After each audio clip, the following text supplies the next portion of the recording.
This time last season, Brentford had just suffered their 5th consecutive Premier League defeat, with 3 of those handed out by Liverpool, Man City, and Manchester United. Fast forward a little over 12 months, and Thomas Frank's side have already beaten all of those sides, with the Bees looking well on course to secure their best ever Premier League finish. Over an incredible campaign that began with a 4-2 mauling of the Red Devils, Brentford have seen their stock rise from mid-table battlers to genuine European challengers, with only a single defeat at the G-Tech Community Stadium and only 4 league losses all season. Since a 4-0 loss away to Villa on the 23rd of October last year, Brentford have gone on an astonishing 12-game unbeaten run, putting 3 goals past Liverpool, upending City at Main Road, and denting Arsenal's title hopes with a 1-1 draw at the Emirates. And after Monday night's hard-fought 3-2 win over local rivals Fulham, the Bees are within touching distance of European football as well, just 4 points behind 5th place Liverpool and even closer to a Europa Conference League spot. Crucial to that success has been the form of hitman Ivan Toney, the 3rd highest scorer in the league on 15 goals, which is already 3 more than he managed last season. Toney's penalty against Fulham was his 22nd converted in 22 attempts for the Bees, but Thomas Frank may soon be without the striker's services, with Toney facing a lengthy ban, breaking the league's sporting betting rules. With that in mind, just how far can Thomas Frank's side go this season? And how are Barnet pulling off such major wins against the Premier League's best sides this campaign? All right, guys, we've been doing some deep dives into football teams as of late. We've looked at Napoli, we've looked at Brighton, and now it's time for the brilliant Bees, Thomas Frank's Brentford, who have beaten Fulham Monday evening 3-2. Ivan Toney getting on the board. It's great seeing him still there. That's a conversation we'll get into. But right now, Brentford are 9th. They have 38 points, but they have 2 games in hand. And if they win those 2 games, James, they will knock Liverpool out of the Europa League spot and move into 5th.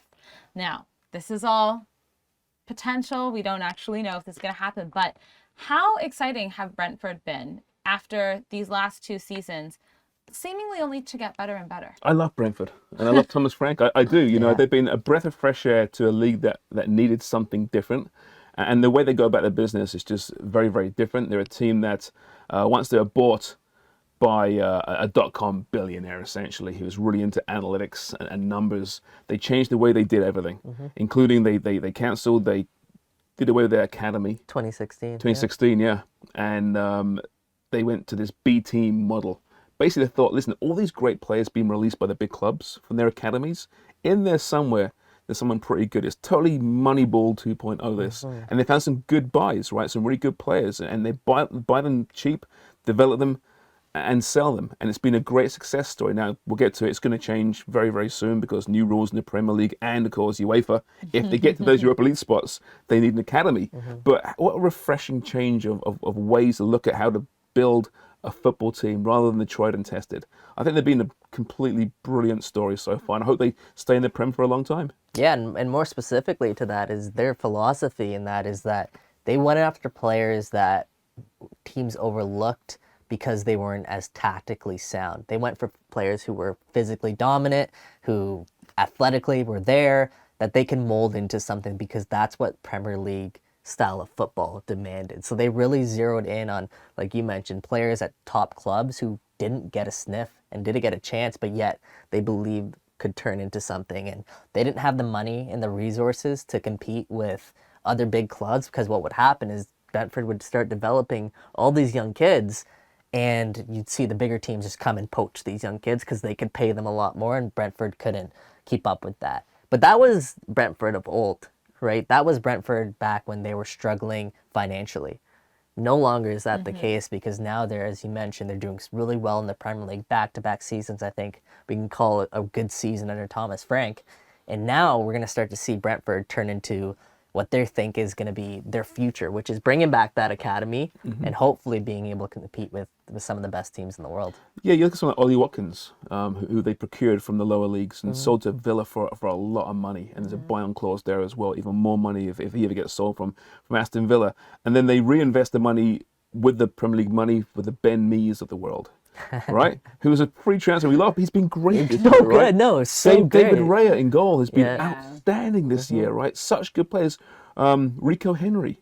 Oh, yeah. These are exciting, good players who have been discarded elsewhere. So I think I think you'll see a lot of clubs doing this same model. It's too bad in some ways that the Prem are changing their rules, and you must now have an academy as of 2024, 2025, because you won't see this model again. But what a unique way to look at it, and it takes someone from outside football, their current owner, to do this, implement this, as opposed to getting the old school football men. Well, this is how you do it. You get yourself an academy and you develop, and of course it's important, and they'll do it their way. But I mean, ninth in the table in their second year, the sophomore jinx. I don't think so. Yeah, absolutely. And they're a West London club as well. So when we're thinking about an academy, it's the hub of the country, right? I don't think they're going to have trouble, especially Lots of money there. Exactly. 13th, and I think they will finish above 13th this season. Let me remind you, they've beaten United, Liverpool, City. They drew Arsenal at home at the Emirates. Is European contention a bit of a reach, though? You know what? You mentioned the clubs there that they beat and they did well against. They've struggled against some of the other top clubs as well. And they have a lot of top clubs here down the stretch that they have to face. You? Please.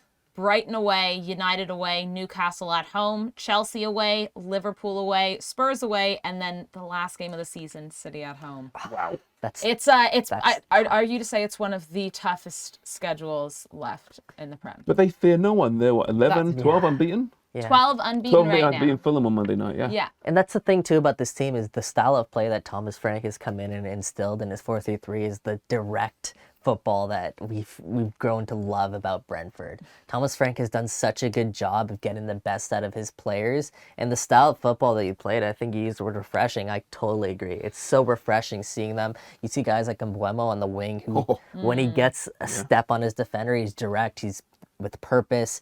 They also have a lot of quality. Like Matthias Jensen, the goal on Monday that he scored, even the build up to that goal, like I'm looking at that, I'm like, okay, this Brentford team isn't just a bunch of guys they threw on the pitch that are just going to go for goal. Like they got quality and skill within that squad. And obviously ninth place to show for that. There's good reason for that. So yeah, I love the way that they play.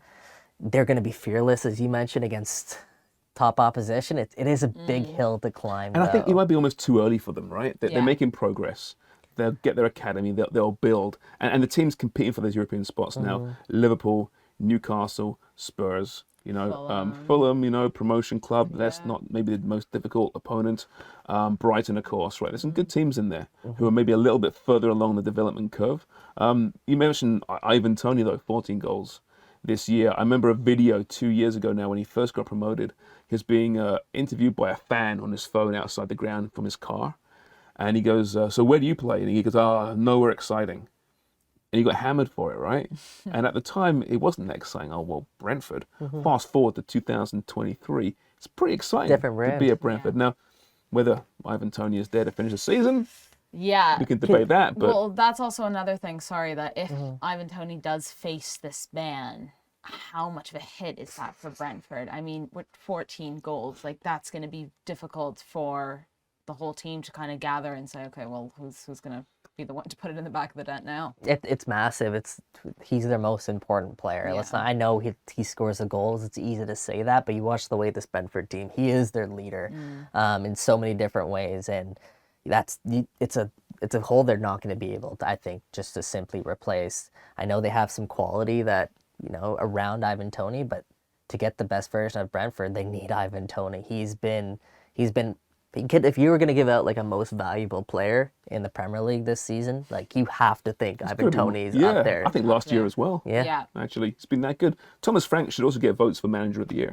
He absolutely really should, good right? job. I mean, this guy, all he does there is just coach, right? He doesn't worry about signing players or anything else. He just focuses on that. He's apparently such a positive coach. And there were rumors about him going to other clubs this season. There was talk about him going to Chelsea at one point. So what did Brentford do? They re-signed him to a 4-year contract. Oh yeah. And listen, he might well leave at some point. Money talks, we know that. Hello Graham Potter. But right now he's there, he's committed. He's got the best hair in the league as well for any manager. I mean, you can't be a fan of Thomas Frank. Who can you be a fan of? Yeah. No, it's such a great point. And we have to remember when Thomas Frank first took over Brentford, he struggled. Yeah. And that goes to show that maybe you do have to give managers some patience in order for them to find their best footing. Graham Potter, just saying, Chelsea fans. And can we just talk about, have you guys seen Ivan Toney, the way he takes a penalty? Oh, it's amazing. Have you guys seen He that? might be the best in the world. 22 for 22. Confidence. No His run-up. last 22 penalties he Confidence. said. But yeah, he Confidence. stares the goalie down in the eye, doesn't really look at the ball, takes like 2 steps back, and just, I love it. The swagger on that is, I love it. Funny I'm all because in. penalties are usually pretty boring, right? Let's be Yeah, honest, yeah, right? But he's like box office, like, oh, it's a penalty for Tony. This is great. What's he going to do this he makes time? it fun for sure. Should go Ivan Toney against Dibu Martinez and see who gets the better of that one. Brentford are back in action on Saturday as they are traveling to Goodison Park to take on Everton.